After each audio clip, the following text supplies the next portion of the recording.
Welcome back. Today I'm going to be talking about intention and letting go. If you've listened to previous episodes, you know that I've talked about containers, but letting go is a big thing, and doing it intentionally is a whole other. So I'm going to start again with the reticular activating system in the brain. You find what you focus on. If you focus on bad, you're going to find a whole lot more bad. If you focus on good, you're going to find a whole lot more good. Sounds simple, right? No, we're humans. There is lots of distractions to shift our focus. Your RAS is kind of like your brain's GPS. It tells you where to go. So let's break that down a little bit. One of my favorites is actually the Florida effect or the Florida study. So they took two groups of people, put them through a presentation, and in one group, they talked about Florida, but they used words like elderly, slow, senile, aging, all these kind of things that the other group didn't get. And a crazy thing happened. As both groups were being walked down hallways into the main room, the group that had all the Florida aging words, they walked slower. They physically appeared more feeble than the group that was not. That's how the filter in the brain works. You may not even be aware of what's happening in your body from your filter. But that's how the RAS works. It's always listening. You can train your focus. It's a skill. You've been going through life doing things the way you've been doing them all along. Intention is really about setting your intention. What do you want to do? What is the halo you wish to cast? Let's talk about the halo effect. I find it massively fascinating. So the halo effect is that one trait can color your entire perception of somebody. So for example, you might go someplace, you meet two people. One of them smiles and you decide that person is friendly. The other one just shakes your hand with a straight face. Now, the one with the straight face might actually be way more friendly than the other one, but because you have decided that the person you met smiled and you see them as friendly, you are going to always give them the glow of friendliness, even if they're really not. That's the halo effect. Now let's take that a step further. What's wild is you can cast your own halo. Just like you can train your RAS, you can cast your own halo. How do you want to be? Do you want to be confident? You can show up as confident. You can cast out confidence and be perceived as confident. Now, yes, not everybody's going to see you that way, but that is your frequency. That is what you're casting. That is your halo. I find the halo effect fascinating. If I just show up as me, authentically me, just like I'm doing here every week, I'm authentically me. That's the halo I'm casting. Some of you are going to love me. Some of you are not going to agree. That part might actually be pretty hard for me. In fact, it is. But that is the halo I'm casting. I learned from what I've been through, and I want to help everybody else. My intention is to help you not suffer what I did, to catch that filter before it's too late. You might not even be aware that that filter is happening, like the Florida study. I mean, I was completely unaware of how stressed out I was. I was completely unaware of my body wanting to shut down. I had no idea. I was just overachieving every day. I was busy doing that. But that's how it works. Believe you are living the life as your dream, and you can create that halo. Like if people ask me, what are you doing? I'm living the dream. I am living the dream. I get to be alive. I'm grateful every day. I thank myself every day. Both things can be true. I can be a stroke survivor, and I can also be a positive influencer. Both things can be true. In psychology, they call it the concept of duality. So both things can be true. Like one of my favorite jokes about it, and sorry, Mom, is that hanging with my mom is the only therapy I need. It's also the reason I need therapy. Both things can be true.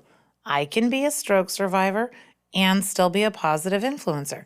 I can be someone who went through the worst thing that I could imagine and also be somebody who can teach you how to live a happy life. Both things can be true. The universe is not on a budget. It's abundant. There is a blueprint for just about everything. It is amazing how much is out there. But universally, there's a blueprint for everything. Me surviving a stroke, creating this podcast and doing this, I created a blueprint somewhere that somebody's going to need. And it might be one person, it might be the masses. Do I hope that I help all the masses? Absolutely. Both things can be true. It's a concept of duality. My perception colors things. The halo, the raz, that's all it. So for me, I like to think about that in achievement versus success. You've heard me say I'm an overachiever. It's what I do. It's who I am. It's part of my core. So overachieving versus being successful. Achieving was succeeding in achieving things without any real fulfillment. Constantly working for the next thing, getting it, maybe it felt good for a moment, and then needing the next thing to achieve because I was literally addicted to the hormones of needing to achieve. Versus now I'm successful. I enjoy my life. I feel joy, peace every day. That is success. You can achieve with no fulfillment, but you cannot be successful without alignment. Let's think about that for a second. What is aligned with me? What do I want? Remember that observer effect. What is it intentionally I'm trying to do? Today I'm trying to live the dream. I am living a dream life. So yes, I went through some things, but if I go back to, 20-year-old Jenna, 30-year-old Jenna, she's really proud of who I am today. Now, there were lessons, there were struggles, there were experiences along the way. Some were overachieving, but really I look back and count the successes that I've been with. What successes have I made in my life? Who am I now? Look at all I've done. I mean, I've survived death. I'm pretty superhuman in my opinion. But I think the success is that I took that horrible thing and I'm sharing it to try to help others be themselves, to live a life that they want, to live a life worth living. This might sound a little woo-woo, but I can tell you from being over on the other side or whatever we want to call it, there is a life review. Let me tell you what's crazy. You are reviewing yourself. It is you judging yourself at a very different level. But yes, you are the judge, jury of your life. So why wouldn't you do what's aligned with you? Why wouldn't you consider success being how you live your life? Have a life worth living. Live in peace and joy. You can do that. Remember the filter in your brain, that's your intention. I want this, more of this. Some of the awareness is like the Florida effect. You have to be sure that you understand there might be things that are filling up into your life that you're unaware of that are having effects on you. If you take the observer effect, remember that 5-minute a day practice, you're just doing 5 minutes a day. Mine is longer than that now, but I just want you to give that 5 minutes a day. In that time, observe your thoughts, direct them where you want them to go. It's not that complicated. There are, 16 hours a day that you're awake? Yes, you let all the hustle and bustle in. Why not give yourself 5 minutes? You deserve it. At some point, you will meet yourself and you will have to explain to yourself at a level that you can't understand now. But you will have to explain to yourself why you didn't give yourself 5 minutes, why you didn't talk positively to yourself. You might not be aware of all those things telling you all those words that filtered into your brain like the Florida study that made you more feeble.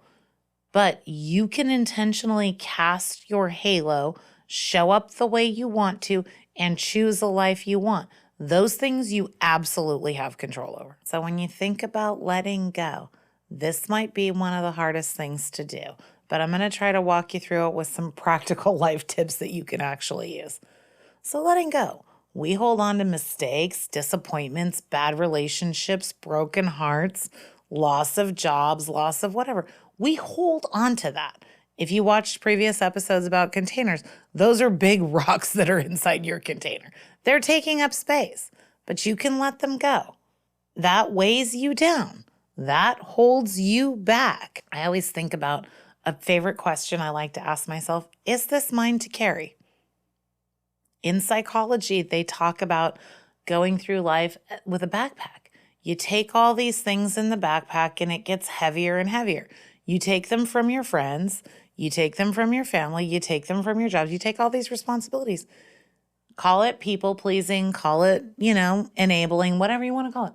We all do it. We all take these heavy things into our bag and then we try to climb up a mountain. Well, our friends and family are getting there faster. We took all their heavy weights. So we have to be willing to let things go. You can reframe. Learn to trust others with their growth. It's hard to see someone struggle, but you don't rob them of their growth. We see it and we feel it. Just like if you watch someone stub their toe and you wince in pain. It's no different. You feel that struggle and you want to save them, but that might be what they need to grow. So I really need you to ask yourself, is this mine to carry? One of my favorite things that I taught my kids growing up, substitute a different word here, but I said, don't be a brick. So for example, let's say you go through life and you meet somebody who's a brick. Maybe that person's a brick. But if everyone you meet is a brick, you're the brick. Now, don't be a brick. So I think of that like, don't be something somebody has to carry. Just like you don't want to take a brick, you don't want to give somebody a brick to hold. That's not fair. They don't need your weight. So ask yourself, is this mine to carry? Does it rob them of their growth and their potential? Is this a lesson they need to learn? Is this mine? Is this my responsibility? A boundary it's okay to say no. Sometimes we have to watch people struggle because they need the lesson. So ask yourself, is that your brick to carry?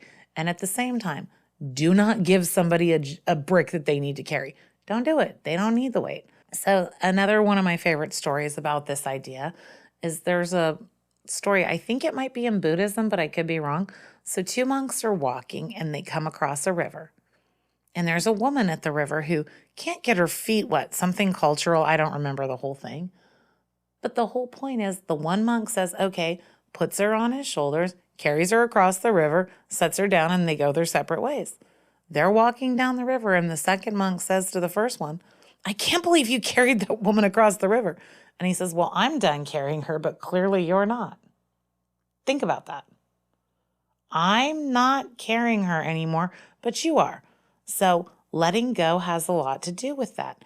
You don't have to carry those burdens beyond the actual event of the moment, but we all do it. We beat ourselves up. What if, what if, what if? Change what if to so what? What if I had of? So what? What if this goes wrong? So what? But if you can learn to change what if to so what, that's a huge thing. Remember, I always say words are alchemy. What you say matters. So in thinking about that monk over the river, okay, so what? I carried her across the river. I'm done with that. That event is over. It does not need to go forward. I can set that down. This is letting go. There is a story about what they called the monkey trap. So in a monkey trap, the way that they trap monkeys, and this is fascinating to me, is that they give them a jar with a cover and a very small opening that the monkey can get his hand in, clench his fist around the food, but can't get himself free because he won't unclench his fist. So if he would just unclench his fist, drop the food, he could be free. But they trap monkeys this way. So I've heard it called the monkey brain in us, or the mammalian brain, whatever you want to call it. But the old pieces of the brain that work that way. How many times in life would you be better off if you just unclenched your fist? You focus so much on that little morsel of food that you're missing the big picture that you could be free if you just let it go. So like the monk who was upset for the other because he didn't even carry the person, but he was upset the one did. That's a brick he should have laid down. How many things could you just let go of that would set you free? Letting go is not a loss. It's about making space. I like to think about this like a hot air balloon. For a hot air balloon to rise, they have to let go of the sandbags. Nothing is wrong with the sandbags. I like to think of it because the sandbags were needed. If I didn't have the sandbags, I couldn't enter the basket of the hot air balloon. But for me to rise, I have to let them go. Nothing's wrong with the sandbags. They're heavy. That was their exact purpose. But I can set them down because the balloon of Jenna needs to rise. You are just like that. Unclench your fist. Put down the sandbags. Let things go. It's not a loss. It's making space. That's okay. You had that experience. What did you learn from it? What did it give you? What do you want to do again? And what do you want to not do again? So I like to think of things as bricks. I don't want a load of bricks. Like an eagle soaring. That eagle can't fly if it's carrying a ton of bricks. But if I cut the rope and the load of bricks falls, the eagle can now soar, kind of like the hot air balloon in the sandbags. I have to set things down because they're not mine to carry. Another way I think about this in my head, and I like examples, but I like to think about like a cabinet. A cabinet is a container, but for me, if I clean a cabinet in my house, I'm happy. Think about it. You get rid of all the stuff that you don't need. Everything is neat and tidy in its place, and there's space for things to flow around. Because I let go of all the chaos in there, there's room for what needs to be there. Clean a cabinet. Clean a cabinet. Let a container be like a cabinet. Clean it. Make space. Let go of what's not needed. It probably served you at one point, and that's why you're holding on to it. But if it's not serving the you that you're becoming, it's okay to let it go. It's not a loss. It's making space. It's allowing yourself to rise to a you that you don't know yet. You've never been that person before. Drop it. Let the sandbag go. Set down the bricks. Clean your cabinet. Again, you are the observer of your life.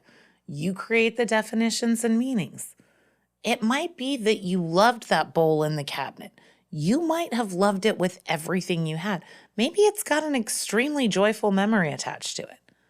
But it served you then. It served past you. Thank it and just let it go. It sounds so much simpler, but we find ourselves finding reasons to hold on to things. It's not going to be easy. I wish it was. The more emotional something is, the more we feel tied to it. It has created a pathway somewhere and a connection to us. But that doesn't mean that that connection needs to go forward. Now, I'm not suggesting that you go sell off your whole house and completely get rid of everything. Maybe you do. And if you do, congratulations, you got more willpower than I do. But you can let go of things and start making space because you need to rise. You got to set down the bricks and sandbags. You need to unclench your fist. You need to let yourself go. Let yourself rise. Let go of things that are holding you back. A great way to do this is, again, that 5-minute practice. Maybe you find another 3 minutes in your day. Do it in the shower. Go do this while you're driving. Go think, but somewhere find yourself a pocket where you can just ask yourself, is this still serving me? That could be people, places, and things. I recommend thinking about a noun as a people, place, or a thing. Ask yourself, is this still serving me? It might have served you before, like the sandbags and the hot air balloon. It probably had a great purpose. But if it is not serving future you, it's time to give yourself permission to set it down.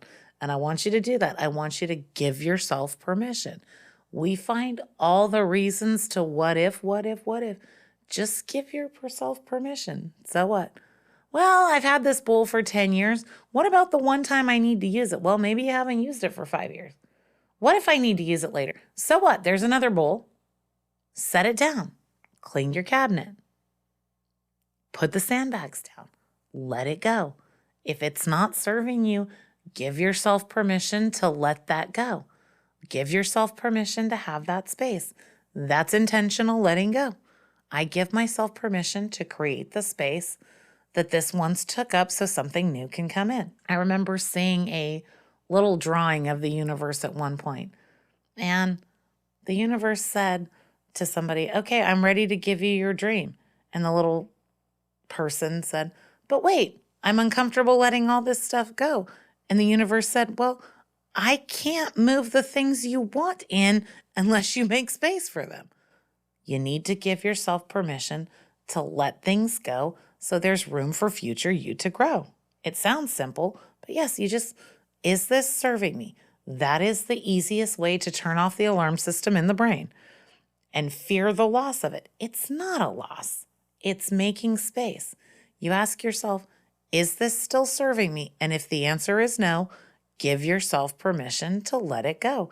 Set it down. It's not yours to carry. So when you're thinking about setting things down, I want to talk about it emotion versus logic because we are humans. We're emotional. Have you ever been told set your feelings aside and be logical? In my day, Gen X, it was, I'll give you something to cry about. Emotion is not the opposite of reason. It's actually the foundation. So that might even be a belief that you have that you're not allowed to be emotional. I'm a girl. You know how many times I was told, don't cry, don't show any emotion? But actually, that's wrong.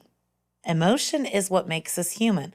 It's actually what makes us authentic. It's actually what raises the vibe. So you have an emotional brain and you have a logical brain, right? There's a mind-body connection. There's a reason they call it emotional intelligence. Emotions are not interference. It's actually intelligence in motion.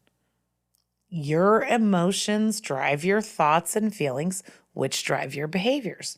Don't run from your emotion. I mean, yes, maybe don't be over dramatic. Don't go to too many extremes, which, by the way, I'm pretty dramatic. I think it's really important to think about those emotions as being intelligent. That is your intuition. Like, for example, think about tightening in your chest when something makes you anxious, or maybe that gut feeling that you know to listen to. Those are not weaknesses. Those are your intuition. Those are your intelligence in motion. Learn to listen to them. We are not thinking machines that feel. We are feeling machines that think. I'm going to say that again. We are not thinking machines that feel. We are feeling machines who think. It's a different way of saying it, but I don't want you to run for your emotion. That's what makes you human. That's what makes you great. Emotion will drive you. It's your motivation. It's the thing that helps you stick to things. It's the thing that makes connection. Your emotions are actually needed. Your mental state will influence your physical health. Your physical health will influence your mental state. It's a loop. They are connected. That was a really, really hard one for me when healing, is when they talked about it being stress poisoning, where I had to realize that my sickness in my body came from the sickness in my mind. No, mental health, a different way of thinking about it. It was the chronic stress. I had become addicted to stress and achieving, much like a drug addict who needs a fix. It was stuck in my mind that way. I was literally addicted to feeling stressed. And if I wasn't stressed and I achieved something, I created a new reason to achieve something and have stress. It was the byproduct. Now, we live in a society that rewards you for overachieving. I was awarded many, many times. I've been on the cover of magazines. I've had videos and stories done about me. Why? Because I'm a really good overachiever. I'm really good at what I do. But the byproduct of that is what it did to me mentally, that mind-body connection. My emotions were constantly beating myself up, and it created disease in my body. My body shut me down. It was like, girl, no more achieving. You are going to now focus on the piece of you that wasn't there before. And so I need you to think about that. Over time, stress hormones like cortisol and adrenaline, they weaken your immune system. I was completely unaware. I thought I was succeeding. I was doing what society wanted me to do, what my bosses wanted me to do, what the revenue gods thought was great. But they weakened my immune system until my body shut me down. I got my heart and brain so far out of alignment that I was shut down. So now I live very different. I still achieve. I still have a day job. I still have adult responsibilities. I got a mortgage. I pay taxes. I got cars and registrations. I got kids. I got things I got to do just like everybody else. Living in society, there is always some place that they will take from you. They will take as long as you have to give. You have to create boundaries that say no. You must protect your container at all costs. I want you to give yourself permission that no is a complete sentence. No is a complete sentence.